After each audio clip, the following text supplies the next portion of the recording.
Bonjour à tous et bienvenue dans cette toute nouvelle affaire criminelle. Aujourd'hui, je vous partage une affaire qui date de 1999. C'est une très ancienne affaire, mais je souhaitais vous la partager car je pense qu'elle peut sensibiliser pas mal de jeunes filles et de jeunes garçons. Je vais donc vous retracer l'histoire de Jessica Coleman, une jeune fille de 15 ans qui apprend qu'elle est enceinte et décide de cacher sa grossesse à tous. Elle va aller même beaucoup plus loin que la cacher. Par contre, attention, aujourd'hui on va évoquer la mort brutale d'un nouveau-né. C'est vraiment très sensible, donc attention, ça peut choquer. Pour ceux et celles qui restent, plongeons-nous tout de suite dans cette terrible affaire.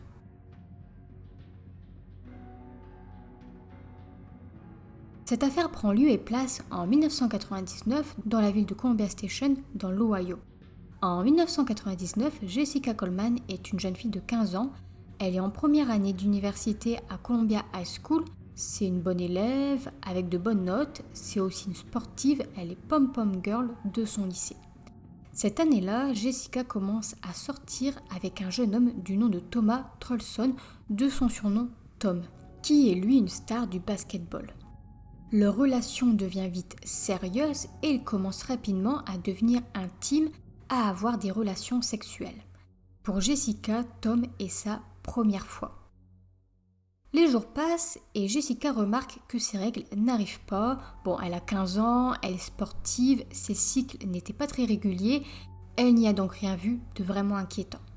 Sauf que durant 5 mois, ses règles n'arrivent toujours pas, ce qui n'a finalement rien à voir avec des cycles irréguliers. Jessica finit alors par faire un test de grossesse. Il s'avéra que ce test fut positif. Jessica était bel et bien enceinte. Durant quelques minutes après la découverte de sa grossesse, Jessica a espéré que ce soit faux, que ce soit une erreur, et d'après son témoignage, elle aurait eu l'impression que sa vie venait de lui être enlevée. Elle en a averti son petit ami Tom et ensemble, ils ont décidé de faire un pacte et de garder cette grossesse secrète. Évidemment, ce n'était pas du tout une bonne idée et ils n'avaient rien prévu pour la suite, rien prévu pour l'avenir. Ils ont simplement ignoré les résultats et gardé ça secret. Jessica ne voulait pas admettre qu'elle était enceinte, elle a nié la situation, elle a continué sa vie normalement. Jessica déclarera que personne n'a jamais remarqué qu'elle était enceinte. Elle a tout fait pour le cacher. Et à cette époque, elle souffrait aussi d'un trouble de l'alimentation. Elle était anorexique et boulimique, donc son corps n'a absolument pas changé, elle n'a pas pris de poids. Et elle dira qu'elle ne mangeait que lorsqu'elle était devant des gens pour qu'ils ne pensent pas que quelque chose n'allait pas. Pendant les mois suivants, Jessica a donc continué sa vie, elle est allée à l'école, elle a continué ses activités, elle a continué le sport, tout en tentant de cacher sa grossesse. Et ce sera le 4 février 1999 qu'elle est allée à l'école sans se douter que c'était ce jour-là qu'elle allait accoucher. Ce jour-là, elle ne se sentait pas bien, elle a ressenti des crampes intenses et a donc appelé sa mère pour qu'elle vienne la chercher et la ramène chez elle. Sa mère, elle ne savait toujours rien de la grossesse, elle a donc déposé Jessica à la maison et elle a ensuite retourné au travail. À la maison, Jessica s'est donc retrouvée seule. Elle a pris du paracétamol et est allée s'allonger dans sa chambre, mais ses crampes ont empiré. Elle est ensuite allée aux toilettes et elle a commencé à pousser et son bébé est né. Elle a déclaré que le bébé ne bougeait pas, ne faisait pas de bruit, pas de pleurs, pas de mouvement, il avait l'air de ne pas bien respirer. Elle a aussi déclaré qu'il semblait déformé et on apprendra plus tard qu'il était déformé car elle avait consommé de la drogue et de l'alcool durant sa grossesse. Jessica a ensuite porté le bébé dans sa chambre et au moment où elle est arrivée dans la chambre, elle est tombée sur lui. Elle s'est en fait évanouie, donc probablement avec le choc de la grossesse et de la situation. Et une fois réveillée, Jessica a essayé de couper le cordon ombilical en le serrant avec une barrette. Elle déclarera qu'elle ne savait pas s'il était encore en vie à ce moment-là. Elle a ensuite essayé de nettoyer la salle de bain et c'est à ce moment-là que sa mère est rentrée du travail, puis elle a appelé sa fille pour le dîner. Jessica a alors posé son bébé sur le sol dans son placard et a ensuite descendu pour dîner avec sa famille. Et elle n'arrivait pas à manger, elle n'a pas réussi non plus à parler à sa mère de ce qui venait de se produire. Elle n'a rien dit et pendant tout ce temps, pendant le dîner, son nouveau-né, lui, mourait lentement dans le placard. Après s'être excusée de quitter la table, Jessica est donc retournée dans sa chambre et a constaté que l'état du bébé n'avait pas changé. Il ne bougeait toujours pas, il ne faisait pas de bruit. Et Jessica ne savait pas alors s'il était encore en vie. Elle a alors décidé, attention, de poignarder le bébé. Elle a pris un couteau et l'a plongé dans sa poitrine. C'est horrible, c'est très triste et elle déclarera avoir fait ça pour enlever sa douleur et non pour le blesser intentionnellement. Jessica a ensuite mis le bébé dans un sac de sport, l'a caché dans son placard et a appelé son petit ami, mais lui ne pouvait pas venir avant le lendemain. Alors le bébé est resté là toute la nuit dans le sac de sport dans le placard. Le lendemain, Jessica est allée à l'école, laissant toujours le bébé dans son placard. Tom, lui, est arrivé chez elle en fin de journée ce soir-là. Il a donc pris le sac et a dit à Jessica qu'il prendrait soin du corps. Jessica ne savait pas ce qu'il allait faire à ce moment-là. Alors, cette affaire est déjà terrible et d'une incroyable tristesse pour ce bébé, mais ce que Tom a fait ensuite... Il est allé jeter le sac contenant le corps du bébé dans une carrière près de l'endroit où il vivait à l'époque dans le comté de Lorrain, à seulement quelques kilomètres de chez Jessica. Il a mis des pierres dans le sac pour s'assurer que celui-ci coule bien. 6 mois plus tard, 6 mois après que le bébé a été laissé dans la carrière, le 24 juillet 1999, le bureau du shérif du comté de Lorrain a reçu un appel d'un plongeur qui a déclaré qu'il avait trouvé un sac rempli de pierres avec le corps d'un bébé à l'intérieur. Le bébé, qui ne pesait que 4 livres et demi, était enveloppé dans des serviettes, avait le crâne fracturé et un coup de couteau à la poitrine. Il avait également une barrette attachée à son cordon ombilical.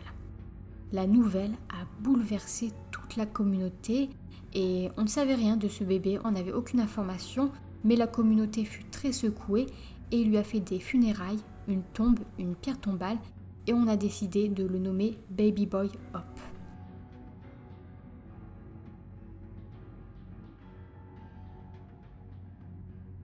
Le corps fut ensuite autopsié et il fut alors établi que la blessure mortelle ne fut pas le coup de couteau, mais sa blessure au crâne qui a été faite lorsque Jessica s'est évanouie et est tombée sur le bébé.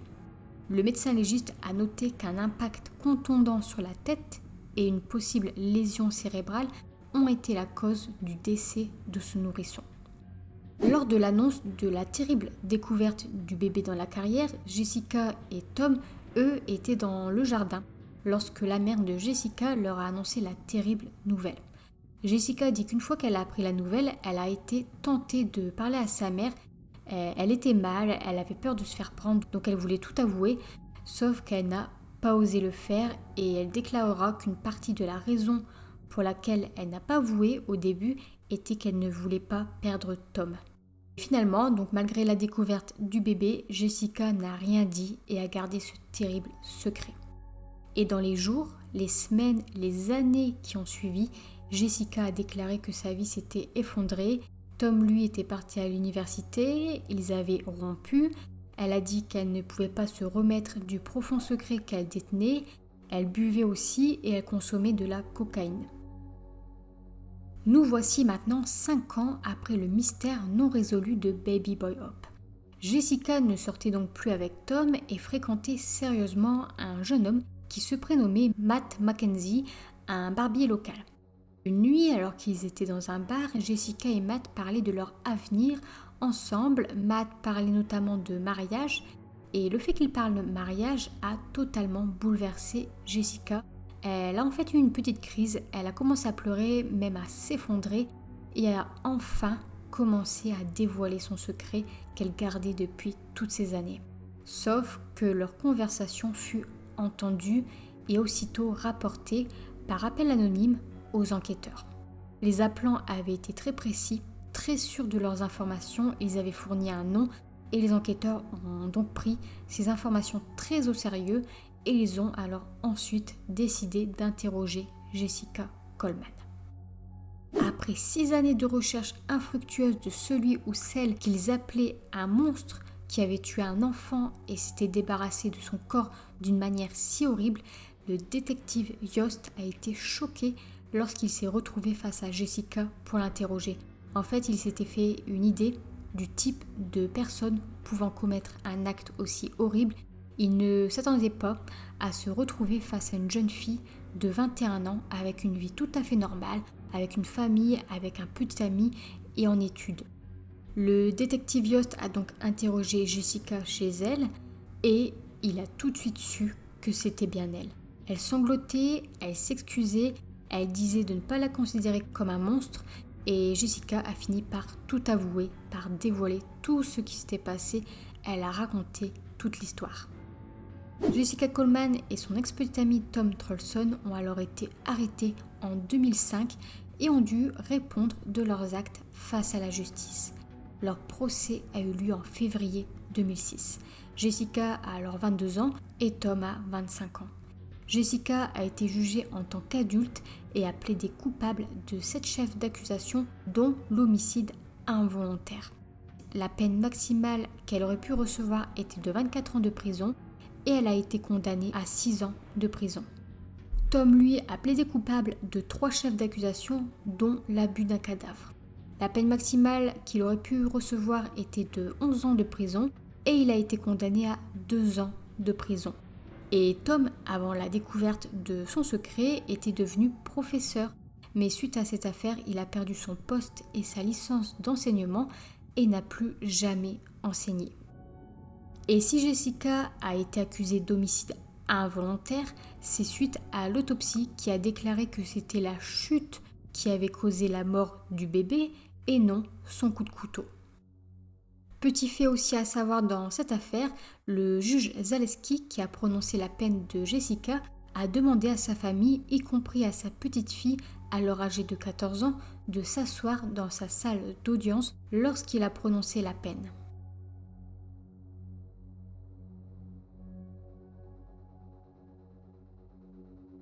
Par la suite, on apprendra que Jessica avait donné un nom en secret à son bébé. Il devait s'appeler Steven. Jessica a ensuite accepté de donner des interviews afin de raconter son histoire et de tendre la main à d'autres filles enceintes qui pourraient être confrontées à des situations similaires à la sienne. Elle a déclaré qu'elle avait fait une terrible erreur et qu'elle ne pouvait pas changer cela, mais qu'elle pouvait peut-être empêcher que cela arrive à quelqu'un d'autre. Elle a dit qu'elle espérait que cela pourrait les encourager à se tourner vers des programmes comme Safe Haven qui n'existaient pas lorsqu'elle était enceinte mais qui étaient maintenant en place dans de nombreux États. Cette affaire a donc ouvert la question sur les solutions que peuvent trouver des jeunes filles comme Jessica dans ce genre de situation. Ainsi, des solutions, des options, des programmes, des refuges ont pu être mis en place et se sont développés dans de nombreux États. Les refuges sont en fait des endroits où on peut laisser son bébé en sécurité. Ces refuges permettent aux mères d'amener leur bébé dans certains endroits comme les hôpitaux, les casernes de pompiers, les postes de police et de les laisser aux soins de l'État sans poser aucune question.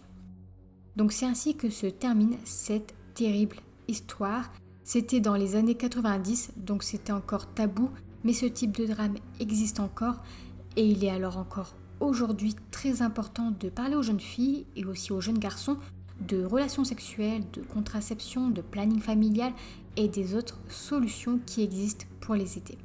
Merci d'avoir suivi cette vidéo. J'attends comme d'habitude vos retours et réactions en commentaire et je vous dis à la fois prochaine pour une nouvelle vidéo.